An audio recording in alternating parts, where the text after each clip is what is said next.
Aïe, Aluka polémique te, Aluka buzz te, Nani, Aïcha Okoko, Aïcha Okoko Network, chaîne Nabino YouTube, à la pointe de l'information, na guerrière Nabino, Soda Makasi, Aïcha Okoko. Pourquoi peut-être voter qui massivement matin Fayoulou? Parce que c'est suite à demande de Naya Kolobo, pas ça un candidat au Bay Moko. Donc mon matin Fayoulou a voté massivement, a voté pour la Moutouté, a voté pour le peuple là Sengaki.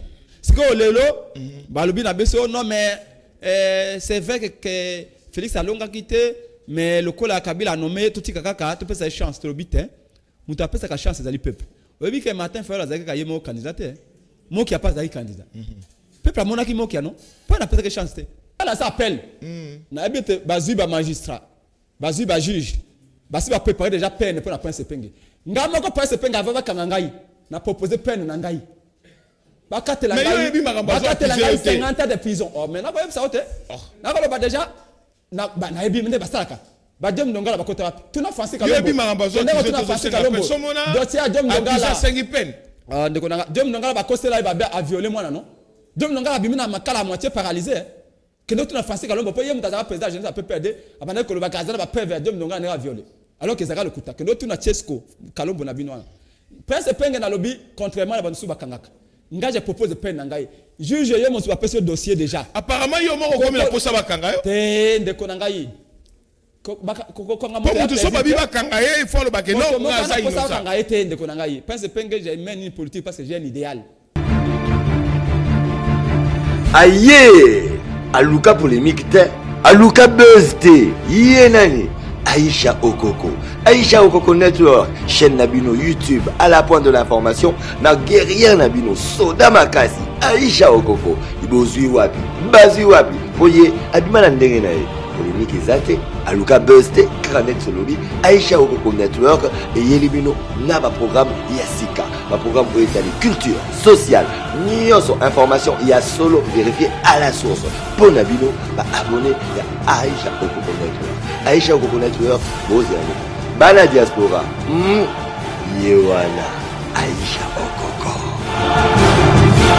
Ouais, Aïcha Okoko Network, et Laura Mikolo. Nous sommes à AON, nous sommes au Japon. Ok, merci beaucoup. Natiki Yoji. Aïcha Okoko Network. Aïcha, aux une foulard, après excès de vie, au niveau Sarabina Dama, au moment qu'il est noir à la Kanange Talala, Aïcha Okoko, Sala correct, on s'appelle là.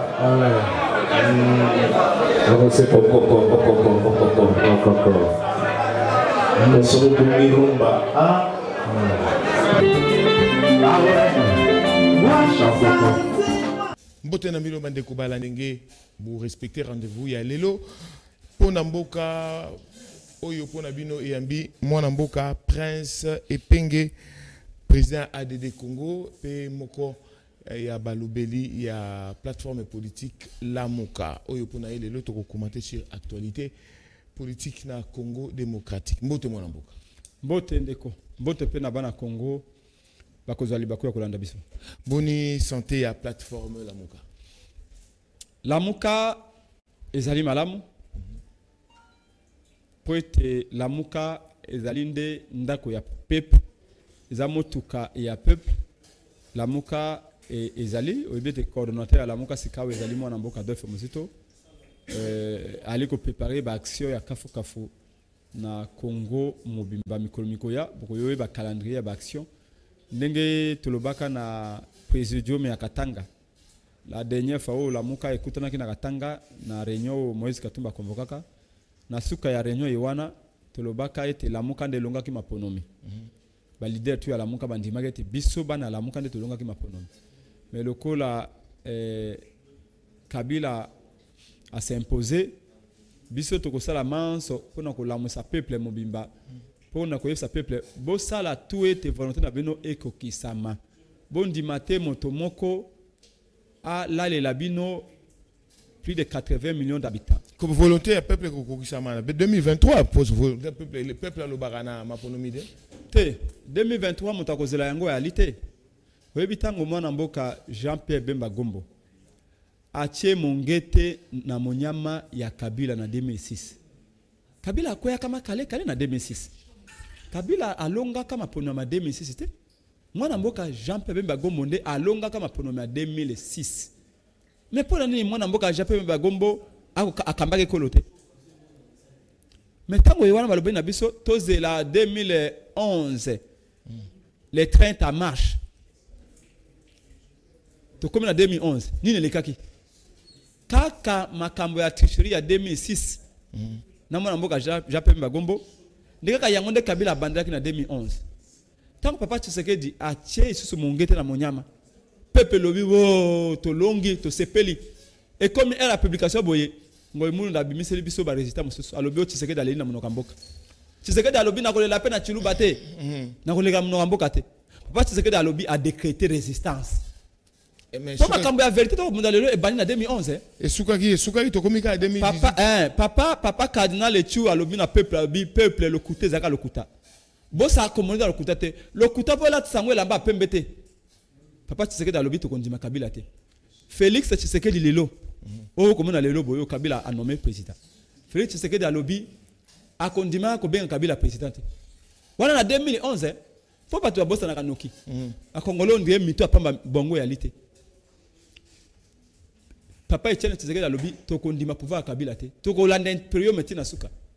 Félix Tshisekedi alobi Kabila azali imposteur. Azali usurpateur, c'est-à-dire ako diriger mboka alors que yende sengala diriger mboka te. Pe Félix Tshisekedi a succès koloba ete je n'appellerai jamais Joseph Kabila président. Donc yango peut bien beaucoup ça siko. Mais bien sûr. Donc comme en 2018 peuple a ce candidat commun. Candidat commun Bimi Martin Fayulu. Peuple a voté. Pourquoi peuple a voté massivement Martin Fayulu? Parce que zaki suite à demande na ya koloba. Bo pesa nga candidat obey moko. Ndo moni Martin Fayulu zaki voté massivement. Zaki voté pour na mutu te. Zaki voté parce que peuple na sengaki.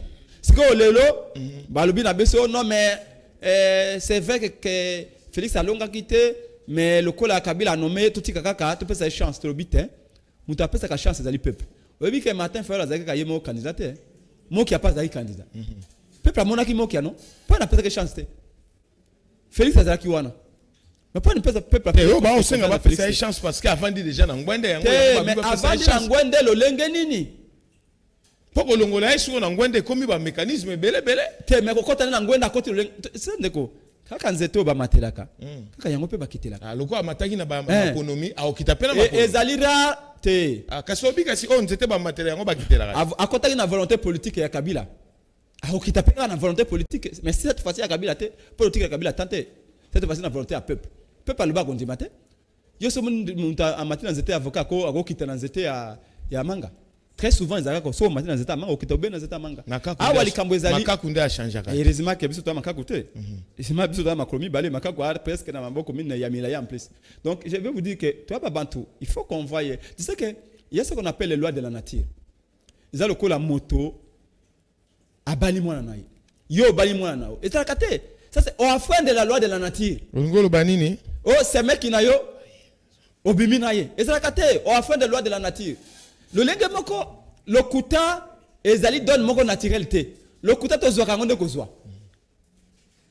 koloba te ke o ngai na sauter le kola likaku azali likaku ngai na zali moto likaku azali nyama mais awa likambo ezali ya koloba ba loi naturelle ezalaki ya frein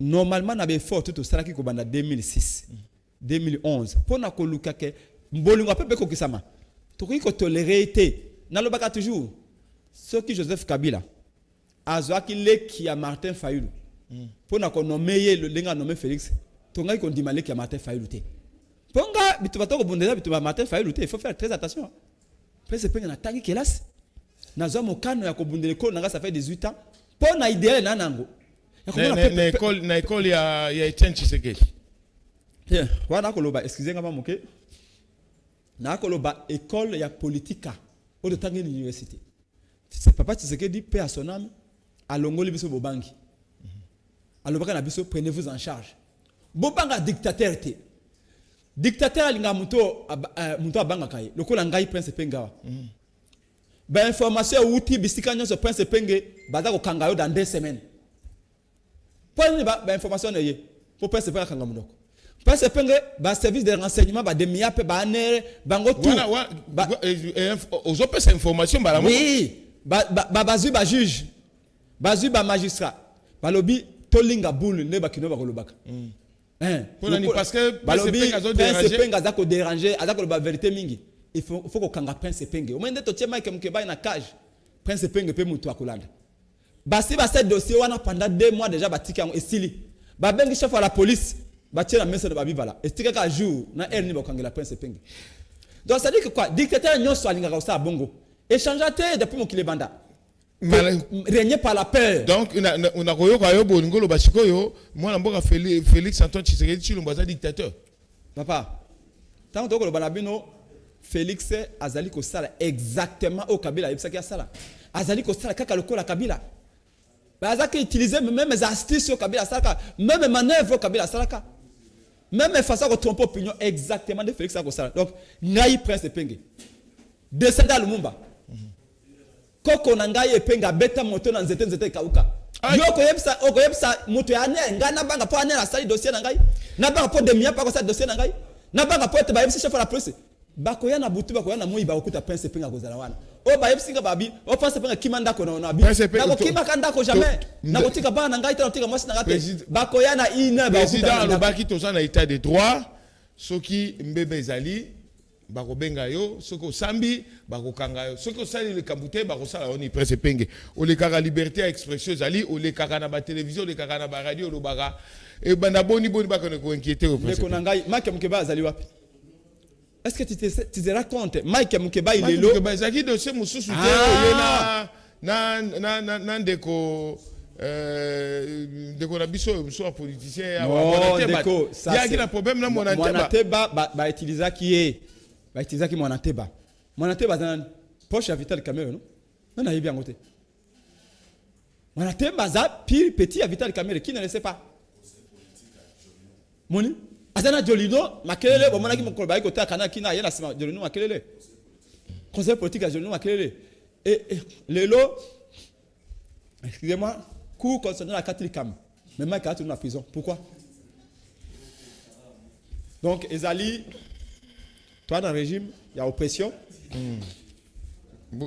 excusez-moi parce que ouais Nazem peut arriver naye parce que na ngaki ko laksa été prince penga okimate na ngiko yebisa bato ya aner bato ya demiap bato ya la police ce qui information ko pesa vrai parce que photos seront kana positionner vrai ndeko webi biso to bunda je vous dis 80% bana c'est ça baza derrière la muka baza supporter la muka baza derrière Martin Fayulu peut valider la muka donc tozali na baninga bisika nyos même na service de renseignement il y a des informations ko pesa biso dossier wana to lungwana dossier ya yango te na ko suka wana dossier wana boucler yango mona na mamuka na ko suko su mais na yepo na ko loba ete descendre Lumumba prince penga ko bangelo côté pona ko loba bango ngana finga ka moto te parce que la vérité dérange mais la Bible dit vous connaîtrez la vérité vous affranchira mboka o soke baby kende ko ta na cité 90% ba jeune ero ba lamuki ba deva banda ko papa na bango musa ko sa réalité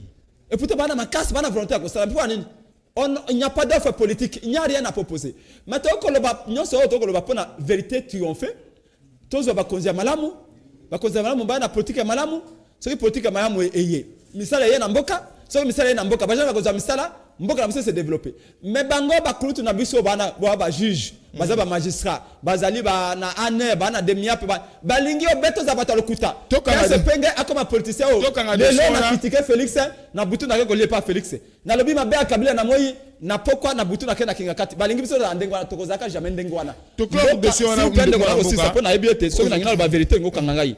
Na ko ba boy. Kanga ote. Na lobi na la s'appelle. Na ebiete bazui ba magistrat. Bazui ba juge. Basi ba préparer déjà peine pour la prince penge. Ngamo ko prince penge ava kanga ngai. Na proposer peine na ngai. Bakatela ngai. Bakatela ngai 50 ans de prison. Oh mais na ko yebisa ote. Na ko ba déjà na ba na ebi mende basalaka. Ba jom ndongala ba kota wapi. Tuna français ka lombo. Yebi marambazo tuna français ka lombo. Dossier jom ndongala. Sengi peine. Ah ndeko na jom ndongala ba kosela ba a violer moi non. Jom ndongala bimina makala à moitié paralysé. que nous na français kalombo po yem tazaka président général peut perdre abana ko le bakazana ba perdre deux ndonga na violé alors que zaka le kuta que nous na chesco kalombo na bino prince penge na lobby contrairement à bansu bakangaka nga je propose peine na ngai juge yo mo su ce dossier déjà apparemment yo mo comme la posa bakanga yo te ndeko na ngai ko nga mo pour tout ça babi bakanga il faut le baké non nga za innocent bakanga ete ndeko na ngai prince penge j'ai mené une politique parce que j'ai un idéal. Ça fait 18 ans que vous n'avez pas papa Nangaï. Je suis les rares jeunes qui se quedent à Mimba les belés. Papa, tu sais que des personnes. Tu n'as pas les gars, ça. Tu n'as pas Théo Oyo. Tu sais que des comme dernier directeur cabinet. Na bundi bitu manenga solo. Pese penga na zoba offre ndenga nyoso na loba na zali politicien na okena butu na moité. Na ko loba na juge o ba pesi dossier après ce point okanga prince penga dans 2 semaines. Na proposé déjà 50 ans condamné prince penga 50 ans. Voilà, comme ma audience ya o boy na bo a violé. O a sali bo pas ko le offense au chef de l'état. Déjà je ne reconnais pas Félix Tshisekedi. Bon na ko offenser muto na ko reconnaître tete ngeni. Tokangi dossier wana. Prince penga bo condamné déjà 50 ans. Tokangi dossier wana ya solo. Ya ko luka na budute bolo baka rendez-vous ya kana tribunal. Moi mboka prince penga. Moi mboka prince penga tout tanga kombo ya papa Etienne Tshisekedi obi ya mbayo plusieurs fois. Bon ndako yoka na bien banda sur la malamu. 38 ans, UDPS est où fêté. Les acquis en stade de martyr, tout le monde est qui, yopo landaki. Alors commentaire par rapport, il y a parti monnaie le rôle à UDPS n'a pas fait 38 ans d'existence. Merci beaucoup Ndeko. Mais et là comment pour la Mike, c'est que dossier à Mike et Lelo, nous t'a téléméliango, ils allaient coup d'appel. Tu recommandes un dossier wana. Tu recommandes un dossier wana. Voilà pour la mono ko éviter babilo ko wana. Tu recommandes. Na Maimatali dossier à UDPS. UDPS c'est là quand un grand parti. IDP c'est sur un grand parti le commis va couper en PPRD junior parti commis à pouvoir ça dans un grand parti ton d'ici stade non qu'on fêter anniversaire des activités normales bana IDP c'est bana droit na bango ya ko fêter anniversaire na bango on n'a même pas commenté nini IDP c'est la partie le la partie nyos le ko la biso ADD Congo lobe les gars qui ezamo kolo chalupa abotamaki chalupa kufi régime akabila nde bomish chalupa le but fait qui te commémorer te canisier mon anniversaire naïe et tous na famille biologique naïe biso bana de Congo tout ozalaki c'est normal le lengo mon pays IDPS anniversaire na bango il y a 38 ans d'existence na bango IDPS est connaître ba grand homme na mboko boy baliao ba kibasa et tout ça yemo papa Tshisekedi ou a sabiso on est minga l'activité de combat donc de ce côté là on discute rien les accords anniversaire na ba sali alors yo lingo me mangana makambo ya ba polémique et ba plein tenga c'est polémique ba plein te pour le big à partir quoi ba partir je suis un homme intelligent je comprends là où vous voulez en venir oh il dépend à ton stade premièrement bato bazalaki belé mais stade de ton d'activité ça c'est un des deux tu sais que les fondateurs de l'IDPS papa Etienne Tshisekedi tango away biso pense to ngaki au stade mais tu comprends que Kagame azwa na stade Kagame azwa na stade biso to na stade et c'est Kagame azali IDPS c'est bien combien de fois beaucoup de là IDPS parce que Kagame mais Kagame ne pouvait pas être là papa Etienne Tshisekedi mandolo bani mais que c'est démocratie on ba sala papa Etienne Tshisekedi na bakaliko bokomi que Kagame ta présence nous dérange mais boké karawana mais bino boboyi ko ya papa Etienne Tshisekedi alobaki na muta bando kamamboka alobi tokozongi ça y est pas na bango na Rwanda IDPS lobi ya chichi zongi c'est la biso na Rwanda Kagame nde sous sa malheur ba congolais nyos ça c'est la vérité et puis mon coloca papa Etienne alali non seulement bobengi Kagame bo tendre tapis rouge pe aye a seulement pas une heure c'est sabotage mais mukola mata papa Tshisekedi wana mon stade nezaki stade vide ils étaient que inventé makambo j'aurais souhaité que stade soit plein parce que papa Etienne 3 jours les premiers jours j'ai souhaité que pour la masse papa Etienne Tshisekedi la sala qui fait biso tout rendre hommage il le mérite pour tous les efforts qu'il a fait azaki parfait papa Etienne Tshisekedi a servi Mobutu a servi makambo bébé na Mobutu mais vers moitié à vie naie aiko se convertir de balobi c'est les imbéciles ne changent pas mais a servi mboka naie à apprendre de biso combat à longol à pèse biso courage tu affronter armée à Kabila peut te longi bitumba pour attention Kabila te longa qui est pour contrairement à makambo Félix Akolobalelo Félix Alobio Kabila a respecté la constitution Félix Tshisekedi moi na yo ki boye na moni mais respecter constitution il y a postulé Kabila a respecté la constitution oui 2 mandats ici au Rwanda on a Kabila a postulé to sali boye batie banganga nzambe basango sango batie bolumbu pona mais Kabila a respecté la constitution a organisé l'élection mais aussi mukenda akufa ndenge ni pas violent qui moi c'est pona Kabila a postulé pour candidat Kabila a triché l'élection. Félix Alobio, Kabila a respecté la constitution, Kabila est mon frère, Kabila a sali que l'élection est en Congo, et tout rend Kabila hommage. Mais il parle de quel Kabila? Kabila Joseph ou Kabila père? Donc c'est là où je vous dis, c'est là où sous la trahison. Donc il y a un moment que Bisso, na to moni joue à stade, bakino bobi okende. Babi Félix c'est ce qu'il a trahi Bisso to okende, na matin papa c'est ce qu'il était. C'est ce qu'il n'a qu'à stade de Martin, stade vide. Deuxièmement, s'il vous plaît, dans le bâtiment, pendant que la trois activités, il dépasse ça dans stade. Maintenant, papa, tu sais que vide, tu as quitté. Félix, tu sais que tu as salé prière. Tu as assemblé là qui est dans le stade. Tu as salé prière dans le stade, tu as été dans le stade. Vide. Il y a solo tu as quitté. Malgré que l'église, surtout, stade vide. Il y a un meeting il y a un mois pour faire l'alternance. Vide, il y a insécurité. Il y a insécurité, on a pouvoir insécurité dans le stade. Vide, 3 fois. 4e fois, il y a moi, il y a il y a Wilson. Wilson a eu, mais ils ont considéré Wilson. Mais si mon colopé papa Etienne a coupé Wilson à Zaka. Wilson a. Il ne faut pas qu'on traverse l'histoire. Et Wana Zaki Matanga. Jibem Piana, Nan tout ça, Balati Bilamba, Nabango, Sobazuba Kizumbanata, Sobenini Bakina Matanga. Tout ce qui était déjà un manque de respect. Mais il n'a pas de histoire. On a comme prince et monument vivant. Tu sais qu'en 2011, il y a parmi les bateaux qui ont organisé l'activité. Le président Fayou a la tête du groupe DTP Dynamique et du président. La plus grande plateforme, eux, c'est papa Tshisekedi en 2011. Après, tu as rappelé en 7. Soutien Etienne Tshisekedi, il y a Roger Lumbala. Mais si on a Roger Lumbala, on n'a pas chaloupa. Donc, comment on a ministère surtout pour soutenir papa Tshisekedi en 2011. Où est la Kima? Où est la Robi Tshisekedi dans les comptes d'athée, à pas Kabila? Jibé Piana. Alobio, c'est ce que là, on tient à Kende pas Kabila. Mais à ça libre, il y a un produit naïe. Ce qui n'a pas payé 1 million, c'est 500. On fait pas 1 million. Est-ce que nous allons aller contre le Sangai? À Kende pas Kabila. À Yembeli Kabila, au Kitio, à beaucoup de Kabila. Et Bango Nyon, tous ces ministères, quand un ministère Moko en Dimaga Koya, ils arrivent Marie-Paul. Marie-Paul a un stade.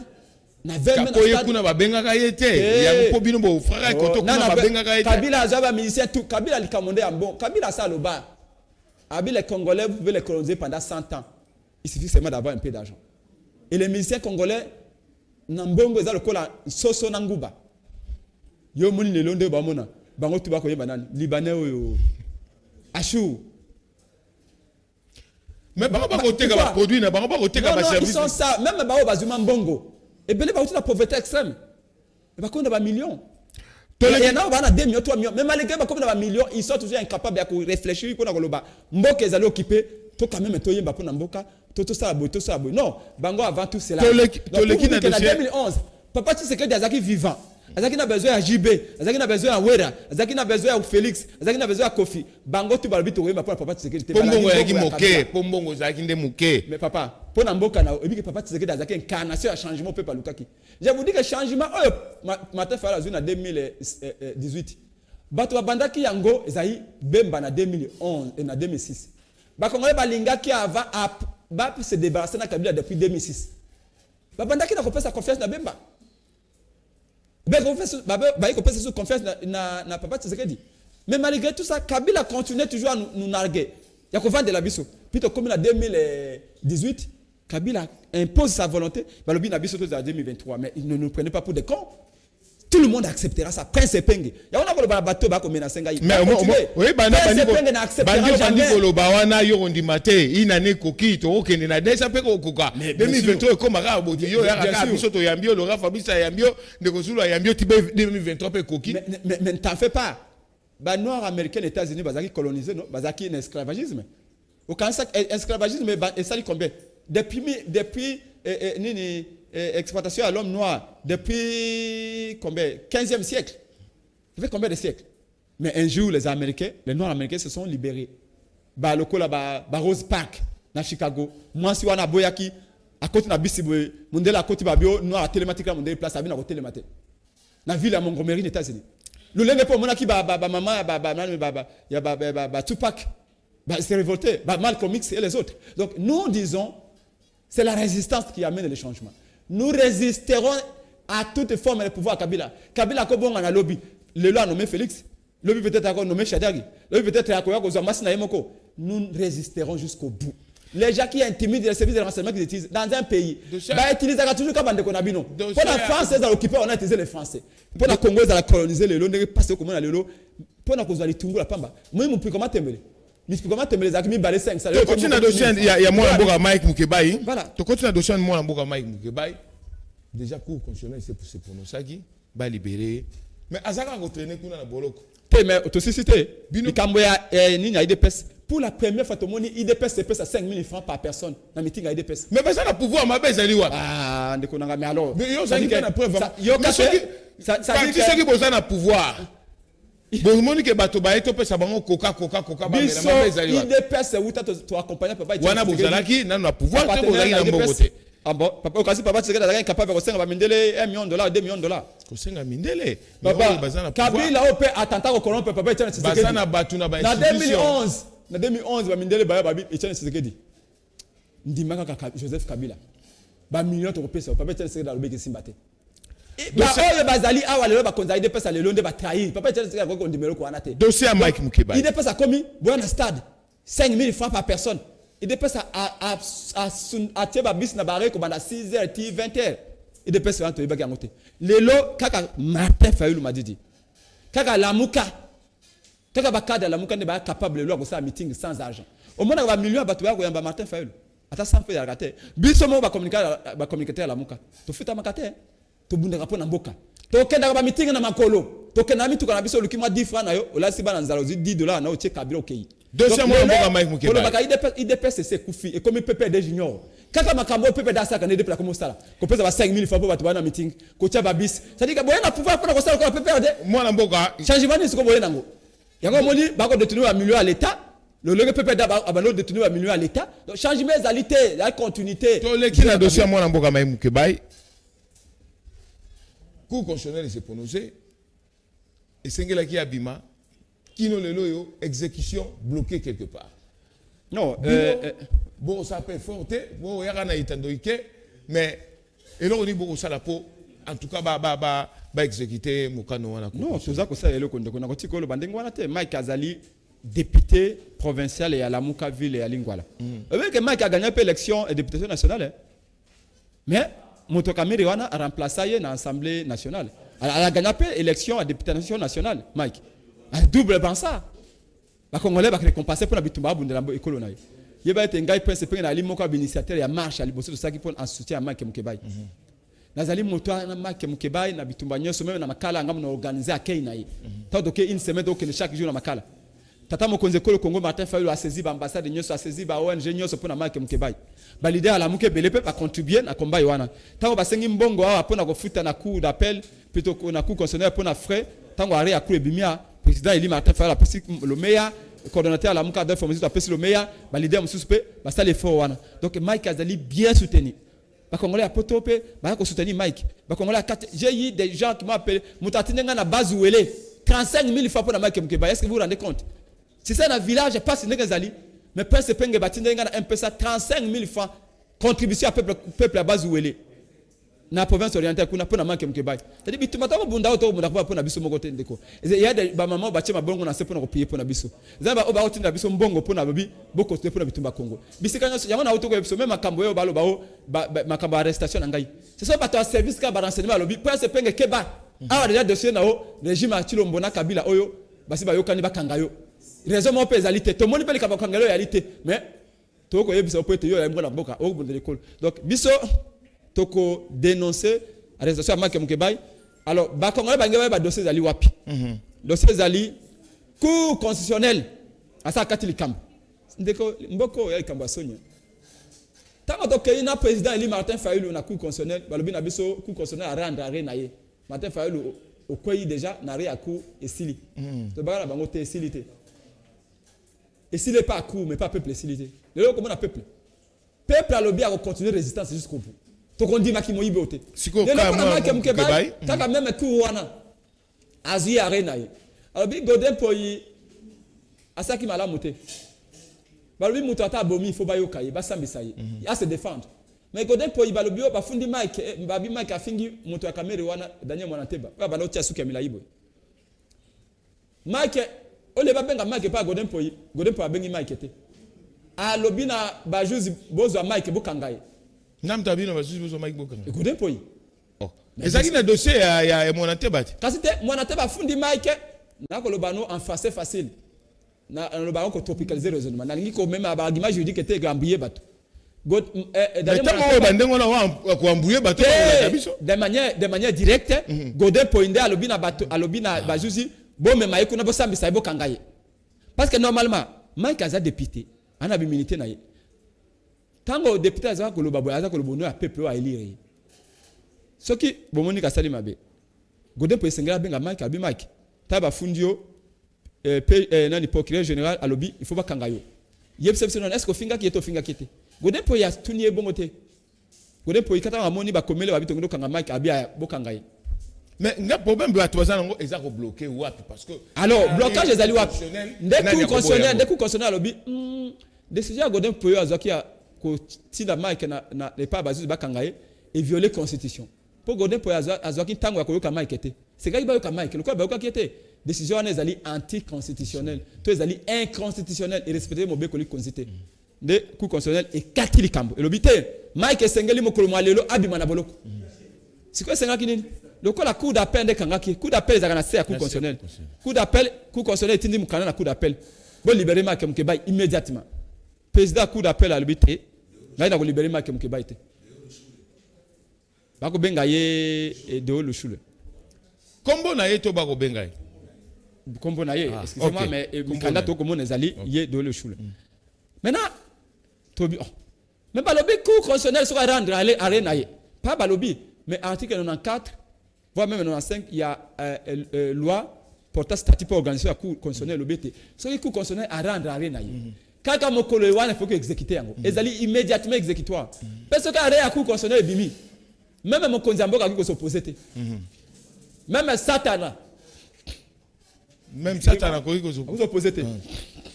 OK. Mais comment arrêt à cour constitutionnelle bimi? Na sengi pardon na bana Congo.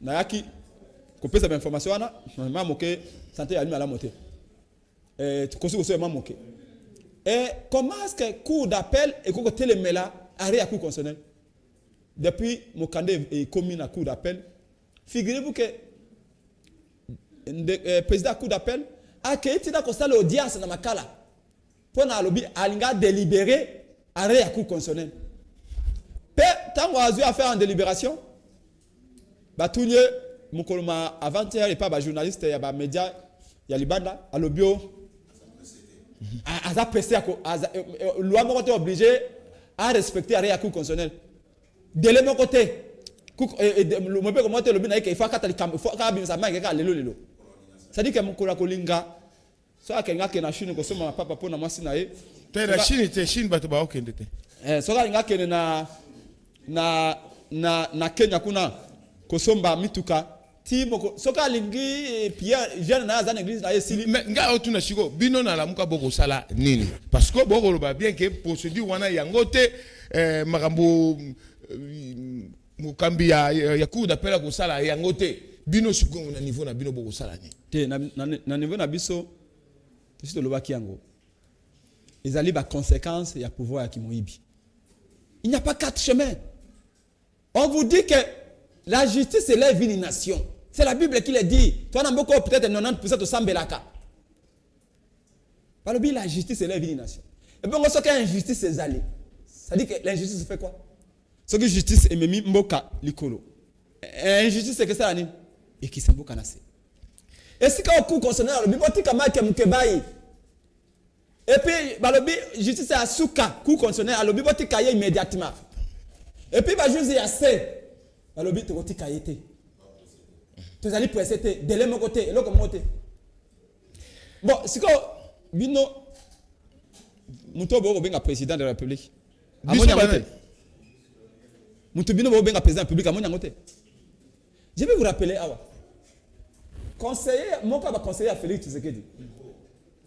Déo, et plutôt, comment il s'appelle encore? Lobo. Micro? Non, Lobo. Moutobo conseiller à Félix Tshisekedi, Lobo. Bakangi awa balobi détournement des fonds publics. Bachire na makala. Na mandat d'arrêt provisoire. A sali une semaine et demie. A sengi liberté provisoire ba libérer. ba kizaka mutona babi entre autres azali ku imiter ba signature ya Félix Tshisekedi. Azanga pesa ba contrat mo bo na kasa ikuna tout ça. Mais c'est l'eau boissali une semaine à divina makala. Pona l'accusation très grave, détournement mbongo ya l'état. Ba millions de dollars en plus, à ce cas une semaine et demie. Abimi hein. Pourquoi Gaza peut mener Félix Tshisekedi? Kulu tunanga Gabriel Mokia. Gaza peut mener encore soutenir Félix Tshisekedi non? Ba Kangia ba lobini tentative de meurtre. Oh Mokia nga go boma moto. Akena makala ça une semaine et demie. Pour dire l'accusation très grave. Je ne dis pas que Mokia est coupable, je ne sais pas la foi à l'Ikamboana. C'est qui est sûr que Mokia abimi, c'est que Mokia est coupable. Bah remettre na badouana.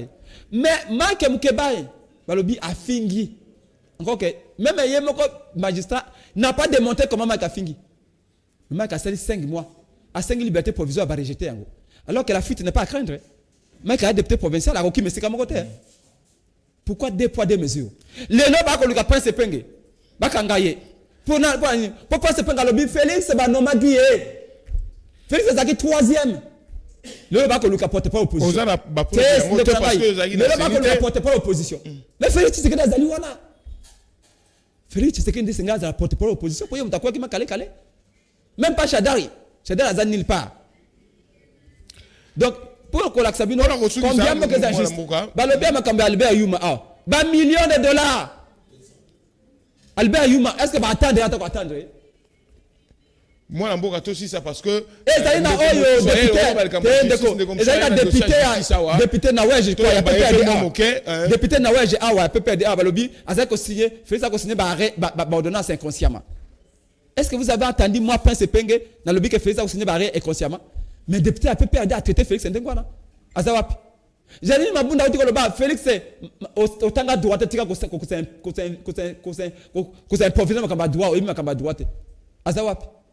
Mais les lois Mike Mkebai, les lois Prince Penge, nous disons ben intimidation et que simbate.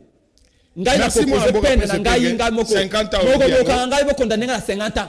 Merci moi Mboka Prince Penge. Donc je vais vous dire la vérité et pour na makambo ya Mike Mkebai. Avocat va saisir procureur général près à cour constitutionnelle parce que Yende azali chargé à poursuivre l'exécution barré. Au moment qui président intérimaire ya cour constitutionnelle. Azali kolela na ba vidéo na bino langi na bika ndeko zulu ndalo ba vérité pas na bino a. Bino linga kolekisa ba vidéo ante ndeko zulu kolekisa ngo. Président cour constitutionnelle a lobby ah vraiment beaucoup yo. Biso ba zuza cour constitutionnelle tozu ya na biso. Bon président cour d'appel aza ko ba ko exécuter ngo. Mais dites-moi dans un pays comme celui-là. Ça dit que lobby kuna kaka o moni Félix Tshisekedi. Kala ba juge yo. Oya cour constitutionnelle wana. Bango ba ko destituer kala mingité. Parce que soki yaza kotika bango ba sa bloc ndengo wana. C'est-à-dire que même le lobby va juger wana bakoza mimbe pas Kabila babi destituer Félix Tshisekedi pour le destituer facilement. Merci moi la cour constitutionnelle.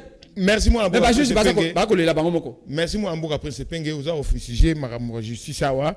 Tout ça prendre ndeko moko yé na dossier sengelaki azana plateau c'est vrai qu'il y a retard. Merci beaucoup. Mais toi ça moi par respect oui.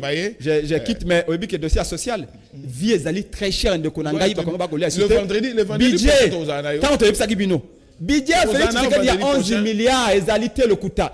Muzito alobaka na bino budget za 11 milliards te budget zali a au moins 6 milliards. Le commune budget commune a 6 milliards non? Tu le belango vendredi prochain. Il y a le bien dans ça voyage, il disait 50 millions même pas. Na mimba mbongo budget comme 6 milliards. Moni c'est quoi le kuta? Torembao vendredi prochain moi Mboka Prince Penge. Ça dit que quand la tête au comme association de paiement. On va fonctionnaire boy. On dit que engager qui va fonctionner par province à peu près 20 000 plutôt il y a plus ou moins dans toutes les festivals provinces peut-être 40 000 fonctionnaires ba recruter. Ba ko futa mwana mbongo ni. Ah budget comme 6 milliards. Tu garder dossier. La ligne de social wala to belango parce que les Congolais chaque fois to kende. Bouteille à coca et comme combien 1300. Tu le belango vendredi prochain. Tu as la lipe pas de bagram. Tu bandeko. Arrêtez ba salaire ba fonctionnaire. Ba le bango impossible revenu. Au vanda oyoka. Voilà. Au vanda oyoka téléphone comme toujours d'habitude. Pour na papa au baza ko lela salaire na biso moké na to ya 98 et puis balongo sur 15%. Voilà. Au comme konzi pour na ko ba salaire yo kiti ba salaire ba numéro na ngai ali 81 23 55 500 081 23 55 500 na encourager ba magistrat, ba juge, ba service de renseignement surtout ba ko préparer dossier quand après c'est penge bo continuer. Merci pour te payer. Bo condamner ngai na 50 ans. Bon même maman ko débat coûté, bon merci Prince Epenge. C'est vrai que Esengela ki to yamba ndeko moko azana pasi parce que dossier na ye eza konyoko la pena bato parce que elekaki na ngonga beti bato belé ba bengi biso na numéro ya ngonga beti po batuna tuna likambo yango mingi yango to lingaki lelo azala malheureusement a hérité moi minute muketo tikali to meka kosolo yango moi na lombango penza to yeba nini ezali vraiment koleka na dossier ya ba héritier Nzeta ba orphelin Nzeta. Alors mbote mwana mboka mbote monsieur le journaliste. C'est vrai qu'il fallait tout yamba yo bandaka la yonde mutoza programmer pour la mokolo ya lelo penza mais oye moi retard c'est vrai que baso muton pe ko sala ba yo uti côté na tiango kuna dossier na bino eleki na ngonge beti bato ba bengi belé tolongaki na moi to peut ça 10 minutes soki 10 minutes pour expliquer biso clairement nini elekaki po ete lelo lo pango oyo tata na bino atikela bino bako ka bongo koteka yango pona nyongo ya 250 Zaïre oyo bazwaka na 1972. Monsieur le journaliste, vraiment na personnel merci mingi pona grâce oyo opesinga lisusu po ezalaki matata pona okoma na ba itando eke pona kolobela makambo po ezalaki pe mo ba barrage ma mingi mais na personnel merci mingi pona tina opportunité opesinga. Voilà. Na okene vraiment na mukuse pona lobela ezali kambo ya pasi pe mawa. Awa nazolo bana to bungisa déjà maman na biso azana sema mabele pona tina kaka na likambo oyo maman azaki na lupango na ye papa tikela depuis 1954 foza na bana mibale azaki kalaka ya leta pozo lupango oyo bazo zwa distance 1 km pona kezwa mai batoki lupango na bango trebe mwasi na mobali lupango ezali wapi ezali na quartier 7 avenue Guadeloupe numéro 5 justement tout près ya commune na biso Njili ne nazolo baba ibukomesa yebi lupango wana anse bukomesa mese Senghor ayebi lupango wana pona kote kiti na biro ne pona makama lupango yo papa abalaki maman na biso femme légitime to botama 11 to koli na lupango wana nga nazali garagiste musala nga nasala mingi na lupango wana na bimisi presque 30 bana o le ba sala musala ya peinture automobile na Njili na sala fierité po bana pena bazali balinga baza tanto ba colonel mais lelo na sala encadrement ya bana wana kaka juste liboso lupango wana mais papa yo kufa na 2000 comme ya pasi pe mawa na 2006 pour le lobby azaki abana maman azaki femme légitime lo azaki pe na moi to azaki na moi musu o wapi pa biso to yebie to yebie za maman leki donc moi si ya papa na biso voilà bobane ko vanda pe malamu papa mwana ko vanda na ferme ya papa soit na bilanga papa ferme mon papa azaki na ngo na ba Congo central kuna papa ayo ko sombela bandeko na biso ba demi frère na biso na lupango na quartier 13 na avenue Kinzazi na commune ya Kimbantseke asomili bango lupango biso to yebi tozo kende kuna tebike bandeko na bino baza papa ayo kufa na 2000 mais likambo ya kokamwa na 2006 to moni tribunal akomi kotindela biso mikanda to yena no tango papa ya kufaka nini le kaka ba makambo ba nyongo bimaka to mais c'est les journalistes c'est comme coutume ya mboka na biso mukolo ba futela ka mowe nyongo ya suka ezala mukolo o bazo finika mufinuku chef de famille na biso azali to ko benga eto tuna mutuna et puis bilili yali batuni nani azala nyongo ya papa o Nzeta Thomas la veuve femme était là ce jour-là avant di koto maman na biso ou bien mowe ya sape na nyongo ya nani ou bien mowe ipe azala nyongo nani po biso pe to futa mukolo wana mutu abimate tanto za soni tamusu tuluki na bato bazalaki belé bato ba panzani to kundi papa to tikala kana batata na biso ya mwasi na batata kulutu na papa leki 45 jours bazo raisonner batikila biso parcelle wana be batikila biso ferme bango ba moni bango ba mesana na ferme biso lokwa za ba kinwa bino botika na lupango nzoka mama wana tanga azotala immeuble wana na kate mutema donc en donc ketu biso to benga ngona ba Kongo ya ketu amoni mo immeuble wana nzoka cheki mutema mabe déjà na kati 2006 après 45 jours batuni lisusu batu papa balinga bakene 44e jour batuni lisusu tanto batu bazalaki belé ya soni banini tala biso tozozonga lobby tosomi ba sukali ba mungu ndenge zalaka ba yambaka ba papa na mama pe na mama leki pasala po basukula ki bango na etetaka na coutume na biso fo sukula basukula bango de 44e jour tovandi batuni lisusu biso tovandi en famille boy maman na aloba eloko moko te ke likambo ya nyongo likambo te ba papa na bazongi na bango babi mutu na mutu azonga na ndenge na ye nazonga mwa muke mama nazaki femme commerçante bazaka misato papa banazaki na Jeep Willis na ye lokola papa nazonga kene ferme ana mi bango fele mama na suka mona na place za kobikila yango soka saelaka papa nini papa na biso akima biso makambo ezana mutu na to ranger on était to kolandela ye ayi kolukela so likamusu o lupango ya biso ndenge lelo biso be mutoki zo mapana ko saela bana biso mesika na mabako vanda Siko, qu'est-ce qui est arrivé siko après wana nyosto? Tango esali bongo messieurs les journalistes ezaki la moya passe nazo le bango na mai na miso vraiment ba konzi surtout ministre de la justice atela biso likamoyo alandela ngo bena tout près na ba voka na biso oyo mwa muke na siri foko mekape ere moko boto la bango ma diplôme na bango bazonga oteka ata ba safu Na 2006 eloko ni yaki. na 2006 mikanda ya tribunal ekomi goya mikanda ya tribunal papier ngo basala ngo papa contentieux na bureau commune papa inserté makengo avant na 13 na kiveta papa na biseke fa kota prison alobaki na ngai ko porter nga plainte une année déjà yango na ndamo plainte yango zo porter ka kate siko ngai nem na yeko faire face na ye papa makengo Siko abaye asali mukanda moko ayezo le bagé acte ya reconnaissance fallait papa et moi comme papa sala il va travailler na bali yaou tala muka awana c'est chef du bureau c'est li yaou ozo mona o oui tala yango na c'est on mona mais c'est li yaou faut travailler na li yaou faut ça na bagage intellectuel. OK. Donc papa na biso na mutu mutandu na soka la télé net akitisi boy donc keba Siko yo tant batindi mukanda ngo banda lo baki. balobi boye je suis moi nzeta Thomas. Ozana mukanda ngo wana. Oui, c'est ezali mukanda yango ezali. Lokola papa na biso andimi ke yene mutu azana nyongo ya mama na mukanda na message ça. Mais na kati ya mukanda wana ezana ba contradictoire belé signature nani ya papa na biso te. Et puis deux dates différentes.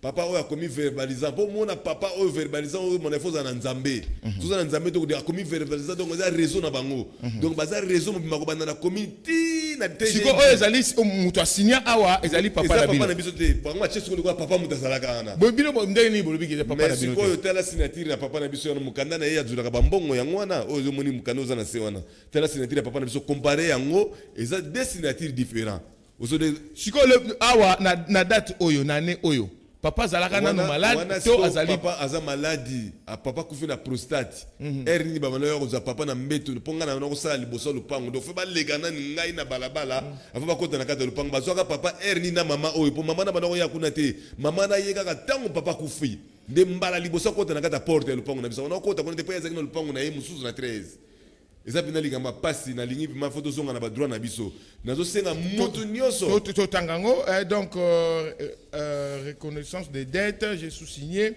Nzeta Thomas SD 65.049 bar N propriétaire de la parcelle 6 rue Guadolite numéro 5 quartier 7 commune de Ndjili à Kinshasa reconnaît avoir eu de main de Madame Mboudi Makita la somme de 250 zaïrs en 1972 pour l'achat d'une parcelle à Ndjili.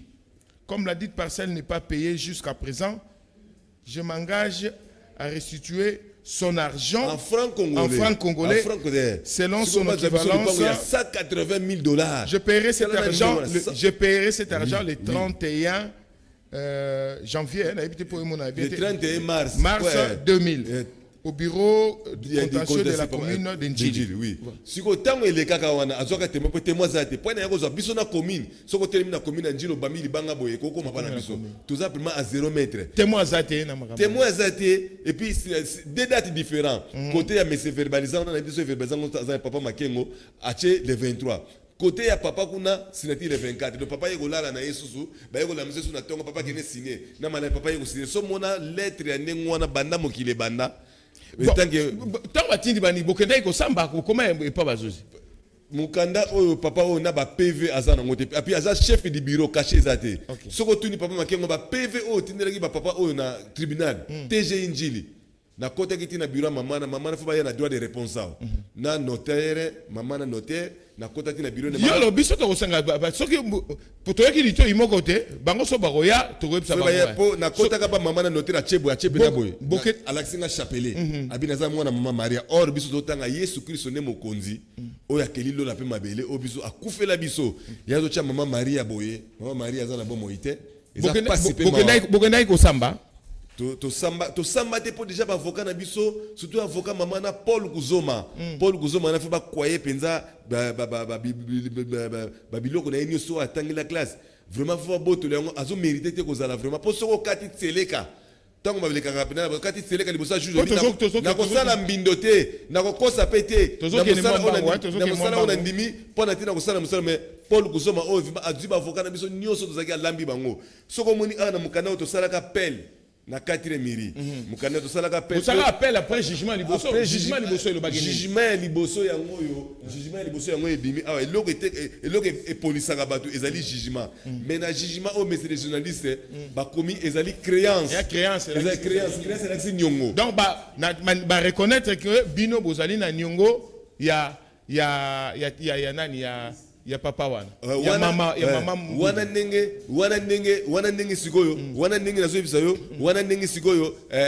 bango ba libitona reconnaître soki biso to ndimi yango mais déjà na mikanda ya liboso ezali usage de faux usage de faux poto ko tokende na ndesa ba jiji au faux pesa bango longoni apo ba batindaki bango na faux pesa bango longoni batikali ko sala bandimi basusi bandimi ke ezali nyongo il faut bofuta mais faut bofuta mais pas na bango te balobi ke ba dégréper biso balobi makamo alopango te et puis papa batikali ko bateke soki soki ke nyongo oyo bana nanga batikali pesa no lupango aloba bongo te atikali ko ah peut moniteur ke papa hypothéquer lupango alobi ke to tangi balobi ke akozongisa mbongo wana le 31 mars 2000 na bureau à contentieux alobi te ke soki na futite le 31 bakanga lupango bakanga aloba bongo te mais chose grave lisusu na assignation na bango na kata bureau biso to zalati na assignation na bango mais c'est les journalistes ba ko comme ça sous 3 parcelles et comme 3 parcelles na 250 il y a $20,000 $20,000 bango moko ba pesi oh ngala lingaki na parce que to moni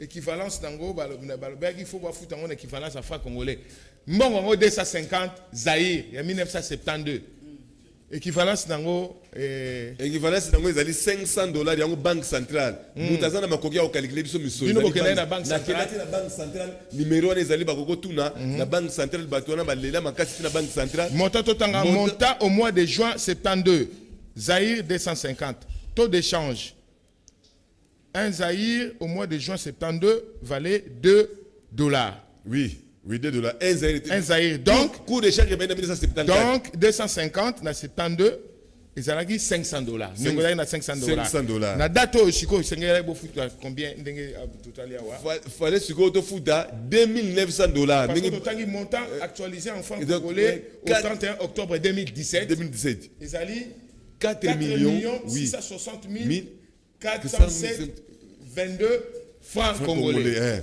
Donc à peu près $2,900. $2,900 à peu près $2,900. Ce qui est le banque a vu ce que tu as fait dans tikino lelo na 2007 na ba quoi bazo sur le pango wana. Bango bazo sur le pango il y a $180,000.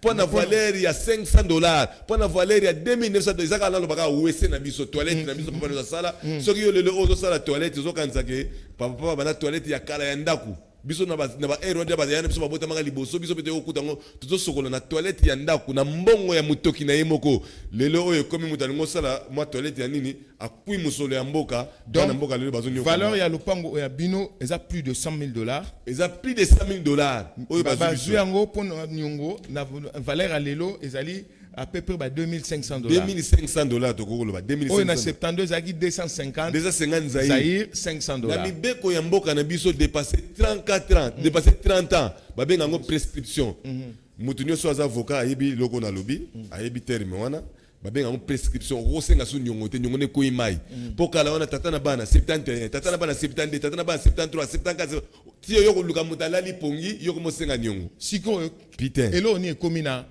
nini na bino siko tala susu likama grave bango moko su bakomisa ngo su 3 parcelles bateki ndebo zaboye bateki yango lupangu ekabwani na 2 parties bateki yango biso tozwe ata 1 KT mikanda zepanani mikanda nyoso lupangu eza na maboko na biso nazo bateti lelo bazo futaka na mbongo na biso toka foko ndima siko bango bateki na mikanda ni nazo comprendre te malgré ça tant de sala qui appelle likamo na ko selo 4e miri amona ke koko seza ki mama kasi pona mutu oneko na tangi kombo kuzoma baron na bango ezaka na 4e miri wana alobaki 4e miri atie acte d'opposition balobi ke bateka te balobi bateka te yango wana ateli anaxi bukumese apesi la ministre forfait foncière, apesi cadastre, apesi pesu biso avocat acte d'opposition à la vente d'immeuble d'un immeuble. Bateka yangote babangi ata 4e militaire yaya na bango nyonso bakonzi balandi pour canal kin balandarango banda izondege bandaki canal presse toke kin matin nde tokoti pona mboka boy bakonzi ba changer te ba Rolanda